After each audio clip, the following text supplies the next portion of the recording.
Well, dear students, I am Mohammad Zaid from Government Post Graduate College number 1 Abbottabad.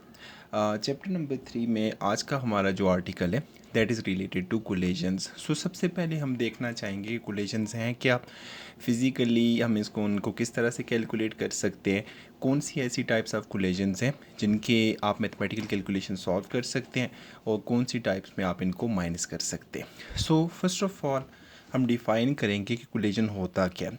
फ़र्ज़ किया मैं कोई भी ऐसा इवेंट लेता हूँ जिसमें अगर दो particles by means of forces एक दूसरे के नज़दीक आ जाएं और स्ट्राइक करें तो इसको हम कोलिजन का नाम दे सकते हैं। जनरली फ़िज़िक्स में हम कोलिजन्स को दो मेन कैटेगरीज़ में डिवाइड करते हैं। पहले नंबर पे हमारे पास होता है इलास्टिक कोलिजन और दूसरे नंबर पे होता है इन इलास्टिक कोलिजन।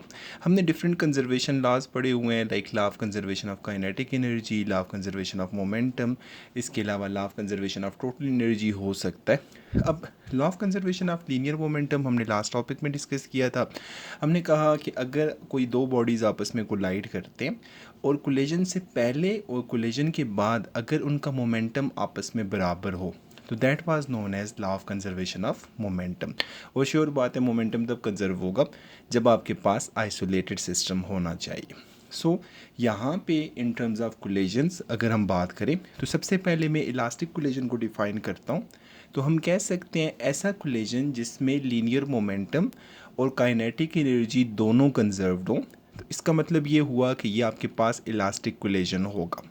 लेकिन अगर आपका लीनियर मोमेंटम तो लेट से कंजर्व्ड है लेकिन आपकी काइनेटिक एनर्जी कंजर्व ना हो तो इसको आप इन इलास्टिक कोलिजन का नाम दे सकते हैं। अब रियल वर्ल्ड सिनारियों में अगर हम बात करें, अगर आप किसी भी कंटेनर में गैस मॉलिक्यूल्स को रख दें और उनकी रैंडम मोशन की वजह से अगर उनके आपस में कोलिजन्स होते हैं, इनको आप आल दो 100% इलास्टिक तो कंसिडर नहीं कर सकते लेकिन ये हाईली इलास्टिक कोलिजन हो सकता है। इसी तरह से अगर आपके पास दो बिलियर्ड बॉल्स हैं और वो आपस में स्ट्राइक करती हैं और स्ट्राइक करने के बाद बाउंस बैक हो जाती हैं तो इनकी कोलिजन को भी आप हाईली इलास्टिक कोलिजन कह सकते हैं। अगेन ये 100% इलास्टिक कोलिजन नहीं होगा लेकिन जनरली हम एजम्पशंस लेके हम इनको सॉल्व कर सकते हैं। ऑन दी अदर हैंड अगर कोई सी दो व्हीकल्स गाड़ियाँ जैसे आपस में स्ट्राइक करती हैं और स्ट्राइक करने के बाद लेट से स्टॉप हो जाती हैं, आल तो उस केस में आपका शायद मोमेंटम कंजर्व हो जाए लेकिन काइनेटिक एनर्जी कंजर्व नहीं होगी। सो जब काइनेटिक एनर्जी कंजर्व नहीं होती तो हम कहेंगे ये आपके पास इन इलास्टिक कोलिजन है। तो हम लोग सॉल्व करना चाह रहे हैं इलास्टिक कोलिजन को। अब इसके लिए हम लोग कुछ आसान सी एजम्पशंस लेके अपने टॉपिक को स्टार्ट करेंगे। आपकी जो बुक में हेडिंग है that is perfectly elastic collision in one dimension. So अब हम लोग सॉल्व करना चाहते हैं कुछ calculations for perfectly elastic collision in one dimension. So सबसे पहले हम अपनी चॉइस के कोई से दो ऑब्जेक्ट्स ले लेते हैं। लेट्स से हमने दोनों बॉल्स ले लिए और असम्पशन हमारी ये होगी कि फ़र्स्ट बॉल का मैच जो है वो सेकंड बॉल से डिफरेंट है और दोनों सेम डायरेक्शन में मूव कर रहे हैं। लेट्स से मैं इनकी direction along positive x axis ले लेता हूँ और बिफोर कोलिजन भी और आफ्टर कोलिजन भी डायरेक्शन यही रहे ताकि वो प्लस माइनस साइंस का इशू ना आए। सो फ़र्ज़ किया मेरे पास जो पहला ऑब्जेक्ट था इसको मैं नाम दे देता हूँ m1 का और ये जिस वेलोसिटी के साथ मूव कर रहा है अलोंग पॉजिटिव एक्स एक्सिस इसको मैं नाम दे देता हूँ u1 का। यहाँ पे एक और ऑब्जेक्ट है हमारे पास जिसको हम नाम दे देते हैं m2 का, लाइक इसका मैस m2 है और जो इसकी velocity long positive x axis है वो आपके पास u2 है। और एज्यूम हम ये कर लेते हैं कि u1 is greater than u2। सो जब आपके फर्स्ट ऑब्जेक्ट की वेलोसिटी सेकंड ऑब्जेक्ट से ज़्यादा होगी तो थोड़ी देर बाद जाके ये आपका फर्स्ट ऑब्जेक्ट सेकंड ऑब्जेक्ट को पहुंच जाएगा और इसके साथ कोलाइड करेगा। सो ये वाली स्टेट जो है दैट इज़ बिफोर कोलिजन। अब थोड़ी देर बाद ये हुआ कि m1 पहुंच गया ऑलमोस्ट इधर और आपका m2 यहाँ पे था। क्योंकि m1 की वेलोसिटी ज़्यादा थी, m2 की वेलोसिटी कम है, दोनों की डायरेक्शन सेम है। सो यहाँ पे ये ड्यूरिंग कोलिजन की स्टेट आ गई और ड्यूरिंग कोलिजन अब कुछ energy heavy object small object को ट्रांसफॉर्म करेगा सो जब ये एनर्जी शिफ्ट होगी तो इसका मतलब ये हुआ कि दोनों की वेलोसिटीज़ चेंज हो जाएंगी, क्योंकि m1 ने अपनी एनर्जी m2 को दी है, तो इसका मतलब क्या हुआ, m2 की वेलोसिटी चेंज होगी, शायद ज़्यादा हो जाए, और m1 जो है क्योंकि इसकी अपनी एनर्जी कम होगी तो इसकी वेलोसिटी कम हो जाएगी। सो आफ्टर कोलिजन इनकी स्टेट कुछ ऐसे बनेगी, m1 मूव कर रहा है यहाँ पे, m2 अब इससे आगे निकल गया। आगे निकलने की रीज़न ये हुई क्योंकि उसकी वेलोसिटी अगेन बढ़ गई थी। अब जो न्यू वेलोसिटीज़ हैं वो पहली वेलोसिटीज़ के मुकाबले में चेंज हो चुकी हैं। सो फर्स्ट वेलोसिटी को मैं नाम दे देता हूँ v1 का, और जो सेकंड ऑब्जेक्ट है इसकी वेलोसिटी आफ्टर कोलिजन जो है वो v2 है। तो ये वाली स्टेट जो है अब ये, इसको हम नाम दे देंगे आफ्टर कोलिजन स्टेट का। सो अगर आप डायग्राम को दोबारा ज़रा गौर से देखें तो हुआ ये था कि m1 का मैस ज़्यादा था, m2 का मैस कम था, और दोनों along positive x axis move कर रहे थे, और इसी वजह से मैंने बिफोर एंड आफ्टर कोलिजन सारी की सारी वेलोसिटीज़ की वैल्यू पॉजिटिव ली है। थोड़ी देर बाद ये हुआ कि m1 की वेलोसिटी जो थी वो m2 के मुकाबले में ज़्यादा थी। सो m1 जाके हिट करता है m2 को, लाइक इसके साथ कोलाइड हुआ इलास्टिकली, और कोलाइड होने के बाद दोनों की वेलोसिटीज़ चेंज हो गई। जो m2 था उसकी वेलोसिटी बन गई v2, जो m1 था उसकी वेलोसिटी v1 बन गई। सो ये वाली स्टेट बिफोर कोलिजन है, ये ड्यूरिंग कोलिजन है, और ये आफ्टर कोलिजन है।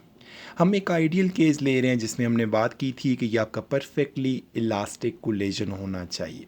सो अगर आपका परफेक्टली इलास्टिक कोलिजन हुआ, आपके दो कंजर्वेशन लॉज होल्ड करेंगे। पहला कंजर्वेशन लॉ जो है that is law of conservation of linear momentum, और दूसरा होगा law of conservation of kinetic energy. So ज़रा सॉल्व करते हैं। फर्स्ट ऑफ ऑल मैं अप्लाई करना चाहता हूँ law of conservation of linear momentum को। सो जब आप लोग law of conservation of linear momentum पे जाएंगे तो उसमें आप लोग पढ़ के आए थे कि initial momentum of the system is always equal to final momentum. Slow before collision जो आपका सिस्टम का मोमेंटम है इन दोनों का मिला के आफ्टर कोलिजन वो इन दोनों के मोमेंटम के सम के बराबर होना चाहिए।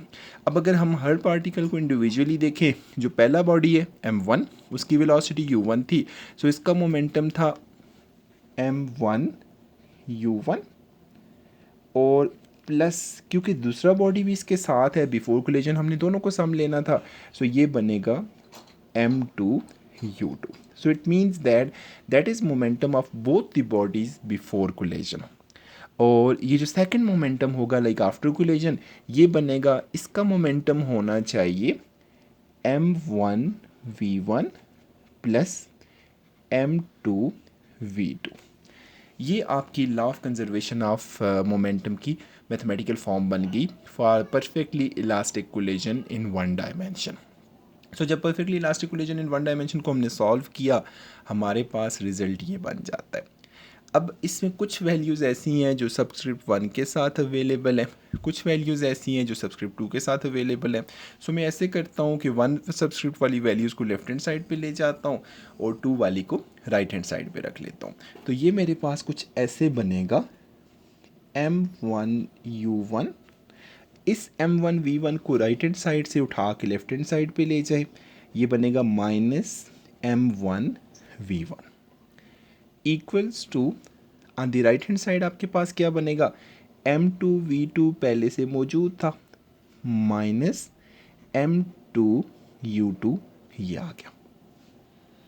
अब अगर आप देखें तो left hand side of the equation पे जो आपको कॉमन फैक्टर मिलेगा वो m1 दोनों में कॉमन है, और जो right hand side of the equation है उसमें आपको m2 कॉमन मिल रहा है। तो जब हमने m1 कॉमन लिया, ये बनेगा आपके पास u1 minus v1 into m2 common लिया, बाकी बचेगा आपके पास v2 माइनस u2। फ़र्ज़ किया मैं इसे किसी एक इक्वेशन का नाम दे देता हूँ, ये इक्वेशन नंबर 1 आ गई। सो इक्वेशन नंबर 1 में हमने ये किया, simply law of conservation of momentum को अप्लाई किया। Law of conservation of linear momentum के मुताबिक हमने मैथमेटिकल फॉर्म लिखी और अरेंज करके इक्वेशंस को in the form of subscripts of 1 and 2 लिख दिया। क्योंकि हमारे पास कोलिजन जो है वो perfectly elastic collision in one dimension है। सो इलास्टिक कोलिजन में आपका मोमेंटम भी कंजर्व होता है और at the same time kinetic energy भी कंजर्व होती है। सो अगर आपकी काइनेटिक एनर्जी कंजर्व है तो law of conservation of kinetic energy apply कीजिए। So now applying law of conservation of kinetic energy.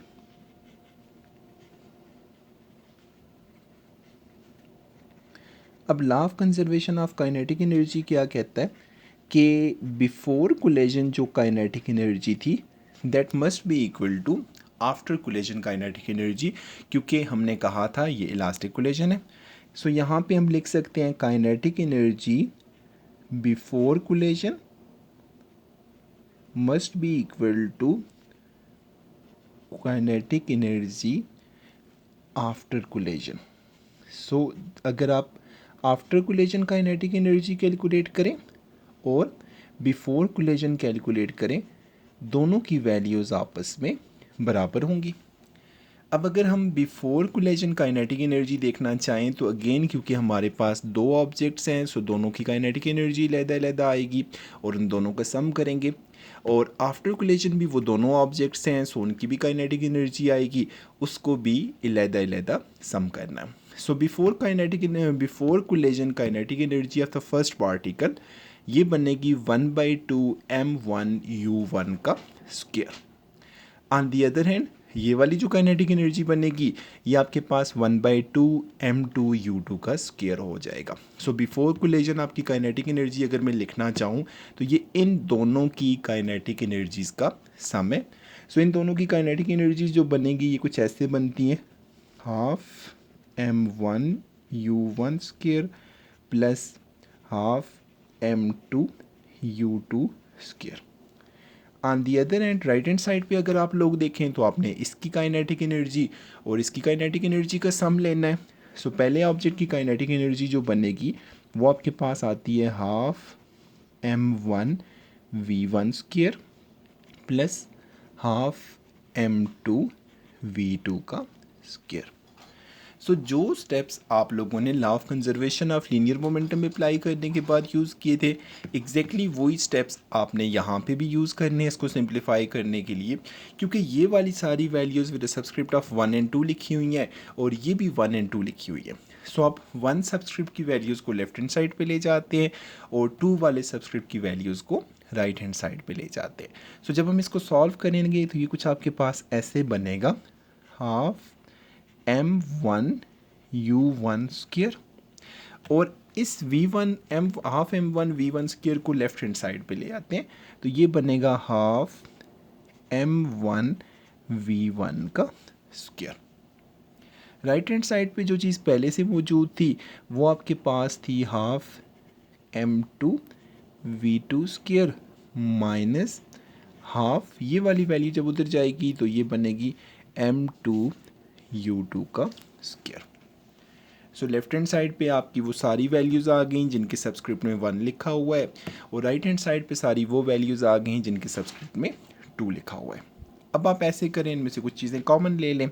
Left hand side पे आपके पास जो कॉमन वैल्यू आती है वो 1/2 m1 आएगा, बाकी आपके पास बच जाता है u1 square minus v1 square और राइट हैंड साइड पे आपके पास जो वैल्यू बचती है वो आ जाएगी आपके पास 1/2 m2 कॉमन ले लेते हैं, बाकी बचेगा v2 square minus u2 square.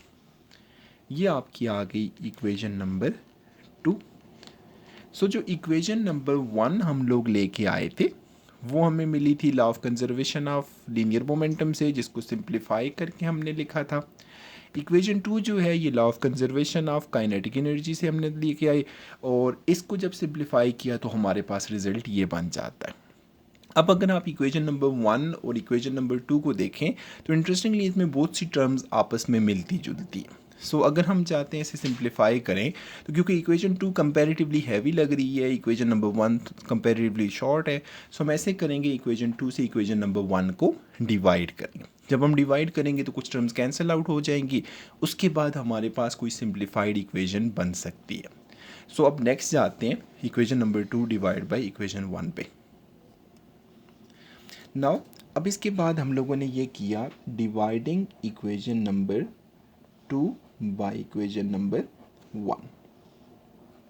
सो जब आपने इक्वेशन 2 को इक्वेशन 1 से डिवाइड किया, आप इक्वेशन 2 को नोमिनेटर में रखेंगे और इक्वेशन नंबर 1 को आप डिनोमिनेटर में रखते हैं। इक्वेशन नंबर 2 जो थी, अगर मैं उसकी स्टेटमेंट लिखना चाहूँ तो इसमें ये बनेगा आपके पास 1/2 m1 into u1 square minus v1 square equals to 1/2 m2 into v1 square, sorry, it was v2 square minus u2 square. और इसमें ये 1/2 कैंसिल आउट हो जाएगा 1/2 से, और उसके बाद डिवाइडेड बाय इक्वेशन 1 लिखें। इक्वेशन 1 आपके पास थी m1 into u1 minus v1 equals to m2 into v2 minus u2। अब यहाँ पे आप देखें तो ये m1 जो है वो कैंसिल आउट हो जाएगा m1 के साथ, आपका m2 कैंसिल हो जाता है m2 के साथ। यहाँ पे मैथमेटिकल फार्मूला बनता है A square minus B square हो, तो आप इसको लिखते होते हैं a minus B into A plus B. So u1 square minus v1 square को आप लिख सकते हैं नेक्स्ट स्टेप में u1 minus v1 multiply by u1 plus v1 divided by u1 minus v1। और राइट हैंड साइड पे भी क्योंकि v2 square minus u2 square है, तो इसको भी अगर आप फार्मूला यूज़ करना चाहें तो A square minus B square के फार्मूला के मुताबिक ये आपके पास a minus B into A plus B के बराबर बनेगा। सो इसको हम कह सकते हैं ये बनेगा v2 minus u2 into v2 plus u2 divided by v2 minus u2। अब अगर आप left and right hand side of the equations पे देखें तो u1 माइनस v1 डिनोमिनेटर में भी अवेलेबल है, नोमिनेटर में भी अवेलेबल है, सो ये कैंसिल आउट हो जाएगा। इसी तरह से v2 माइनस u2 जो है वो भी नोमिनेटर डिनोमिनेटर में अवेलेबल है, इसको भी आप कैंसिल कर दें।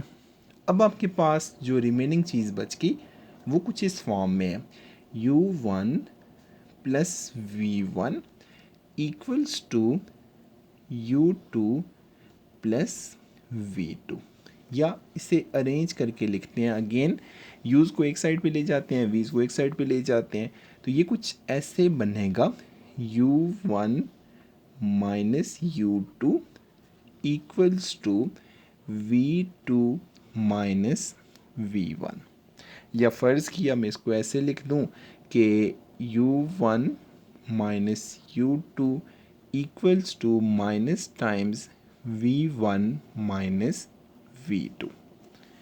अब अगेन अपनी डायग्राम पे आ जाएं।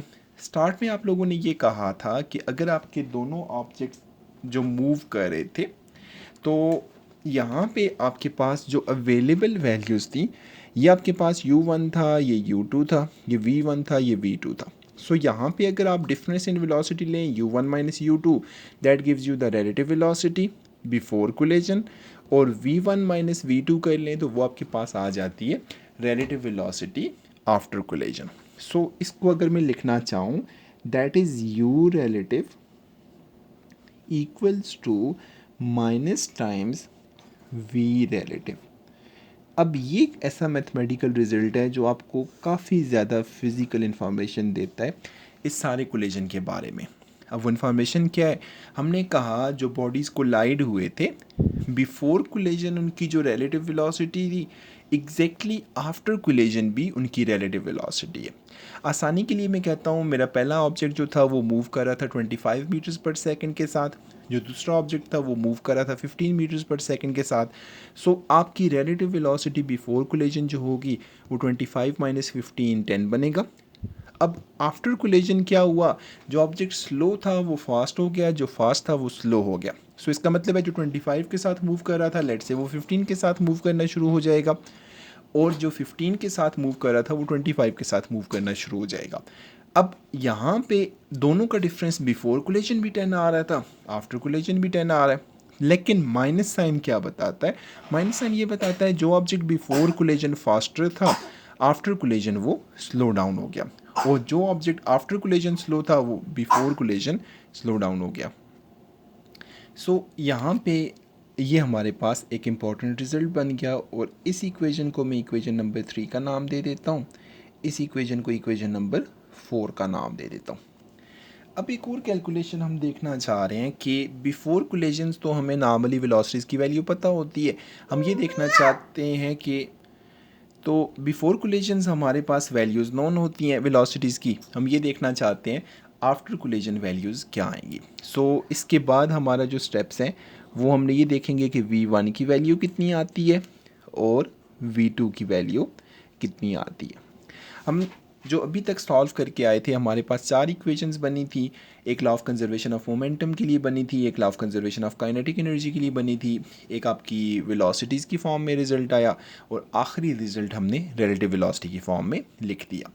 अब मैं अगर v1 फाइंड करना चाहता हूँ, क्योंकि v2 भी मुझे अननोन है, तो इसका मतलब है जो आप किसी एक आसान इक्वेशन को उठा के उसमें v2 की वैल्यू को सब्सिट्यूट कर दें। सो जब आप v2 को सब्सिट्यूट करेंगे आपको v1 मिलेगा, और अगर आप उसी इक्वेशन में v1 को सब्सिट्यूट करेंगे तो v2 मिलेगा। अब इसके लिए करना क्या, हमने law of conservation of momentum की स्टेटमेंट पढ़ी थी, m1 u1 plus m2 u2 equals to m1 v1 plus m2 v2। ये हमारी स्टैंडर्ड इक्वेशन थी जो law of conservation of momentum के लिए लिखी जाती है। इसमें मैं v1 को फाइंड करना चाह रहा हूँ, सो v2 को मुझे रिप्लेस करना पड़ेगा। सो इसका मतलब इसको रिप्लेस करने की टेक्निक क्या होगी, आप यहाँ इस इक्वेशन में आएँ और इधर से अगर आप v2 की वैल्यू निकालें तो ये बनेगी आपके पास कुछ इस तरह से, v2 equals to u1 plus v1 minus u2।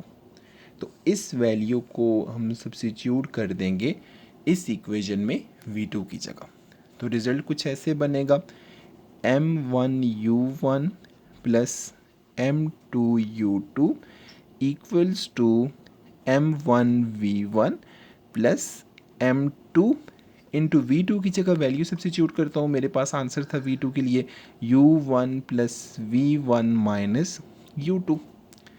अब अगर आप इसको फर्दर सिंप्लीफाई करते हैं तो ये कुछ आपके पास बनेगा, m1 u1 plus m2 u2 equals to m1 v1 plus इस m2 को अंदर मल्टीप्लाई करते हैं तो ये बनेगा m2 u1 plus m2 v1 minus m2 u2। अब अगर आप इन तमाम वैल्यूज़ में देखें कोई ऐसा रिज़ल्ट जो कैंसिल हो सकता हो तो आप उसको कैंसिल कर सकते हैं, लेकिन लेट्स से अगर कोई कैंसिलिंग इफेक्ट अवेलेबल नहीं है तो आप इसको सॉल्व करेंगे। अब क्योंकि हम ये जो सारी कैलकुलेशन सॉल्व करें वो v1 को फाइंड करने के लिए करें, सो v1 वाली टर्म हमारे पास एक ये टर्म है, एक ये टर्म है। सो हम ऐसे करते हैं कि v1 की टर्म को हम इधर ही रखते हैं, बाकी टर्म्स को उठा के राइट हैंड साइड पे ले जाते हैं। तो ये रिज़ल्ट आपके पास बनेगा m1 u1 plus m2 u2, और ये टर्म जब उधर जाएगी लेफ़्ट हैंड साइड पे तो ये बनेगी m2 u1, और ये टर्म जब लेफ़्ट हैंड साइड पे जाएगी तो ये माइनस प्लस हो जाएगा m2 u2 इक्वल्स टू, इन दोनों में अगर आप कॉमन लें तो v1 कॉमन आ जाएगा इस टर्म में और इस टर्म में, बाकी आपके पास बचेगा m1 plus m2। So next step पे जाएं अब। सो अब अगर नेक्स्ट स्टेप पे हम लोग चलें तो left hand side of the equation में आपको m1s और u1s और 2s की फॉर्म में लिखे हुए हैं। सो हम ऐसे करते हैं, जो u1 वाली वैल्यूज़ हैं उनको अलहदा ले लेते हैं और u2 की वैल्यू को अलहदा ले लेते हैं। सो जब हमने u1 और u2 की वैल्यूज़ को लिया तो ये कुछ ऐसे बनेगा, ये वाली टर्म u1 के साथ थी, ये वाली टर्म u1 के साथ थी, और ये टर्म आपके पास u2 के साथ थी। तो ये बनेगा आपके पास m1 u1 minus m2 u1, फिर उसके बाद plus m2 u2 plus m2 u2 equals to v1 into m1 plus M2 आ जाएगा। अब अगर आप लेफ्ट हैंड साइड पे फर्स्ट इसमें कॉमन देखना चाहें तो आपके पास U1 कॉमन आ जाएगा। जब हमने U1 कॉमन लिया तो यहाँ पे जब आपने U1 को कॉमन लिया तो आपके पास बचेगा M1 माइनस M2, और जब M2 U2 को M2 U2 के साथ ऐड किया तो ये बनेगा आपके पास 2M2 U2 equals to V1 into M1 plus M2। अब अगर आप सारी इक्वेशन को थ्रू आउट इस M1 M2 के साथ डिवाइड कर दें तो ये आपके पास कुछ रिज़ल्ट इस फॉर्म में बनेगा। अब अगर आप यहाँ पे देखें तो sorry it was M2, so M1 plus M2 M1 plus M2 से कट किया, इधर आपके पास बच गया V1, और इस V1 की वैल्यू जो है वो इक्वल है M1 minus M2 divided by M1 plus M2 multiply by U1 और plus 2 times M2 U2 divided by M1 plus M2। ये आपकी इक्वेशन जो है ये आपकी unknown velocity after collision for the first object के लिए यूज़ की जाती है। अब अगर आप यहाँ पे देखें तो आपके M1 और 2 आपको नोन होते हैं और वेलोसिटीज़ बिफोर कोलिजन भी नोन होती हैं। सो अगर आपके दो बॉडीज़ मूव कर रहे हैं और मूव करने के बाद आपस में कोलाइड करते हैं बिफोर कोलिजन, अगर आपके पास डेटा अवेलेबल हो तो आप आफ्टर कोलिजन वेलोसिटीज़ को भी फाइंड कर सकते हैं। अब इसी तरह से हमने अभी जो सॉल्व किया था हमने ये किया कि V1 को फाइंड किया V2 को सब्स्टिट्यूट करके। सो अगर हमें V2 फाइंड करना पड़े तो हम क्या करेंगे, V1 को सब्स्टिट्यूट कर सकते हैं। अगेन मैं law of conservation of linear momentum की इक्वेशन से रिजल्ट जनरेट करूँगा। हमारा रिजल्ट पहला बना था M1 U1 plus M2 U2 equals to M1 V1 plus M2 V2, क्योंकि जब हम लोग V1 फाइंड करना चाह रहे थे हमने V2 को सब्स्टिट्यूट किया था। अब बिकॉज मैं इक्वेशन में ये देखना चाहता हूँ कि V2 की वैल्यू क्या है तो मुझे सब्स्टिट्यूशन लेनी पड़ेगी V1 के लिए। अब इस इक्वेशन के लिए अगर हम लोग वैल्यू लेना चाहें तो हमने लास्ट रिजल्ट लिखा था कि U1 प्लस V1 जो होता है वो U2 प्लस V2 के बराबर है। सो U1 sorry it was not like this, it was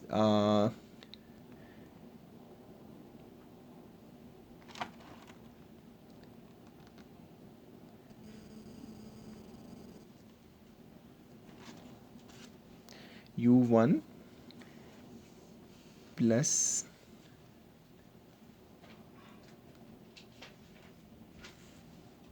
V1 was equal to U2 plus V2। अब यहाँ से V1 की वैल्यू लेना चाहते हैं, सो V1 की वैल्यू जो बनेगी वो बनेगी U2 plus V2 minus U1। इस वैल्यू को मैं जाके यहाँ पे V1 की जगह सब्स्टिट्यूट कर देता हूँ। सो जब हम लोग सब्स्टिट्यूशन यूज़ करेंगे तो कुछ रिज़ल्ट इस फॉर्म में बनेगा M1 U1 plus M2 U2 equals to M1 into V1 की जगह वैल्यू लिखें U2 plus V2 minus U1 plus M2 V2, और इस ब्रैकेट को ख़त्म कर दें, M1 को अंदर मल्टीप्लाई कर दें, आपके पास रिज़ल्ट कुछ ऐसे बनेगा M1 U1 plus M2 U2 equals to M1 U2 plus M1 V2 minus M1 U1 plus M2 V2। यहाँ भी उसी तरह से है आपकी, क्योंकि वैल्यू ऑफ V2 फाइंड करनी है, सो इन दोनों वैल्यूज़ को यहाँ पे रखें, बाकी सारी वैल्यूज़ उठा के लेफ़्ट हैंड साइड पे ले जाएं। जब हम इन वैल्यूज़ को लेफ़्ट हैंड साइड पे लेके जाएंगे तो ये कुछ ऐसे बनेगा आपके पास M1 U1 plus M2 U2 minus M1 U2 plus M1 U1 equals to, इनमें से जब आप V2 को कॉमन ले लेंगे बाकी आपके पास बचेगा M1 प्लस M2। अब अगेन इसके बाद नेक्स्ट स्टेप आपका वही होगा, आप लोगों ने यहाँ पे वैल्यूज़ को कंबाइन करना है। कम्बिनेशन कुछ ऐसे होगा, आपकी u1 वाली वैल्यूज़ को इकट्ठा कर दें इन दोनों को, और u2 वाली वैल्यूज़ को इकट्ठा ले लें। सो m1u1 प्लस m1u1 किसके बराबर हो जाएगा, दैट बिकम्स 2m1u1। और इन दोनों टर्म्स में जब आप u2 को कॉमन लेंगे तो ये बनेगा m2 minus m1 into u2। और राइट हैंड साइड पे इक्वेशन है v2 into m1 plus m2। और अगर आप थ्रू आउट इक्वेशन को डिवाइड कर देते हैं m1 प्लस m2 के साथ, तो ये आपके पास रिज़ल्ट कुछ इस वन फॉर्म में बनेगा। यहाँ से ये कैंसिल आउट हो जाता है। सो v2 की जो आपके पास रिज़ल्ट वैल्यू आएगी वो बनती है 2m1u1 divided by m1 plus m2 plus m2 minus m1 divide by m1 plus m2 into u2। सो अगर आपको v2 की वैल्यू फाइंड करनी हो तो आप उसके लिए ये फार्मूला यूज़ करेंगे, और अगर आपने v1 की वैल्यू फाइंड करनी हो तो आप इस फार्मूला को यूज़ करेंगे। और फर्दर उसके अलावा अगर मैं माइनस साइन बाय लेना चाहूँ तो इसको हम m1 माइनस m2 की फॉर्म में भी लिख सकते हैं, लाइक माइनस बाहर आ जाएगा, ये टर्म माइनस हो जाएगी, ये टर्म प्लस हो जाएगी। So that was a topic for elastic collision in one dimension. अब आज आप लोगों का सेल्फ टास्क ये होगा कि जो elastic collision in one dimension chapter number 3 में KPK टेक्स्ट बुक बोर्ड की जो बुक है हमारी स्टैंडर्ड बुक, उसके साथ कुछ आपने सॉल्व करना है।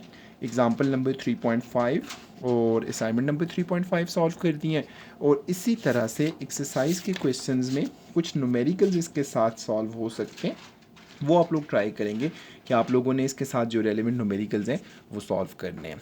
So that's it for collisions. इंशाल्लाह हम नेक्स्ट वीडियो में जाके बात करेंगे प्रोजेक्टाइल मोशन पे, और उसके बाद फिर हम लोग इसकी एक्सरसाइजेज पे बात करेंगे। Thank you very much and Allah bless you.